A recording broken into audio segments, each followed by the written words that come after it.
بھارتی فوجیوں نے اپنی ریاستی دہشت گردی کی تازہ کارروائی میں آج جنوبی کشمیر میں ایک اور نوجوان کو شہید کر دیا، جس سے گزشتہ 2 روز کے دوران شہید ہوئے نوجوانوں کی تعداد 5 ہو گئی ہے۔ بھارتی فوج اور فورسز نے ضلع اسلام آباد کے علاقے کلاں بج بہاڑا کے تمام داخلی اور خارجی راستوں کو بند اور مقامی لوگوں کو عملاً یرغمال بنانے کے بعد مذکورہ نوجوان کو محاصرے اور تلاشی کی ایک مشترکہ اور ماورائے عدالت کارروائی کے دوران شہید کیا۔ لوگوں کو مزاحمت اور احتجاج سے روکنے کے لیے اس دوران علاقے میں انٹرنیٹ اور موبائل سروس بھی معطل کر دی گئی تھی۔ اس سے قبل قابض فوجیوں نے گزشتہ روز شوپیاں کے علاقے چوگام اور پلوامہ کے علاقے ترال میں 4 نوجوانوں کو شہید کیا تھا۔ کل جماعتی حریت کانفرنس نے ایک بیان میں شوپیاں، پلوامہ، اسلام آباد اور دیگر علاقوں میں جعلی مقابلوں میں شہید ہوئے نوجوانوں کو زبردست خراج عقیدت پیش کرتے ہوئے کہا ہے کہ مقبوضہ جموں کشمیر میں قتل و غارت، گرفتاریاں، تشدد اور خواتین کی بے حرمتی روز کا معمول بن چکا ہے۔ حریت ترجمان نے کہا ہے کہ کشمیری شہداء کے لہو نے بھارت کو واضح اور دو ٹوک پیغام دیا ہے کہ کشمیری عوام اس وقت تک چین سے نہیں بیٹھیں گے جب تک وہ بھارت سے آزادی حاصل نہیں کر لیتے۔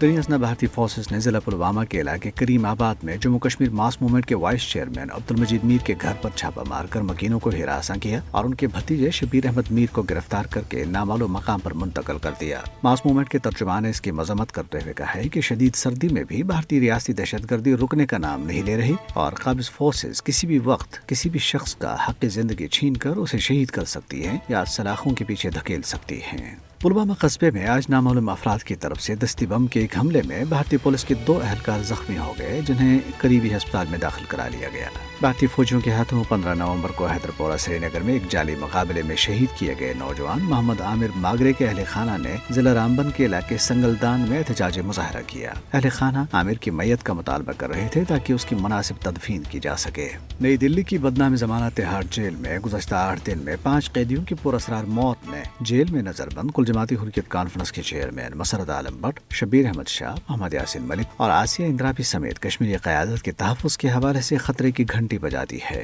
ضلع کٹھوا میں اجتماعی آبروریزی اور قتل کا نشانہ بننے والی ایک 8 سالہ مسلم بچی کے والدین نے وہیمانہ واقعے کے مجرموں میں سے 2 کو ضمانت پر رہا کیے جانے پر شدید دکھ اور افسوس کا اظہار کرتے ہوئے کہا ہے کہ عدالت نے مجرموں کی سزا میں اضافے کی ہماری درخواست سننے کے بجائے الٹا 2 مجرموں کو رہا کر دیا۔ پی ڈی پی صدر محبوبہ مفتی نے بھارتی عدالت کے اس فیصلے پر تنقید کرتے ہوئے کہا ہے کہ اسے ظاہر ہوتا ہے کہ بھارت میں انصاف کا نظام مکمل طور پر تباہ ہو چکا ہے۔ بھارت میں مسلمانوں کے ساتھ ساتھ اب عیسائی بھی تواتر کے ساتھ ہندو انتہا پسندوں کا نشانہ بن رہے ہیں۔ ریاست ہریانہ کے امبالہ میں آج 2 ہندو دہشت گردوں نے چرچ کی دیوار پھلانگ کر حضرت عیسیٰ علیہ السلام کے مجسمے کو توڑ ڈالا۔ اس سے پہلے ہریانہ ہی میں ہندو انتہا پسندوں نے کرسمس کے موقع پر منعقدہ ایک دعائیہ تقریب میں گھس کر اس میں خلل ڈالنے کی کوشش کی، جس کی ویڈیو سوشل میڈیا میں وائرل ہو گئی ہے۔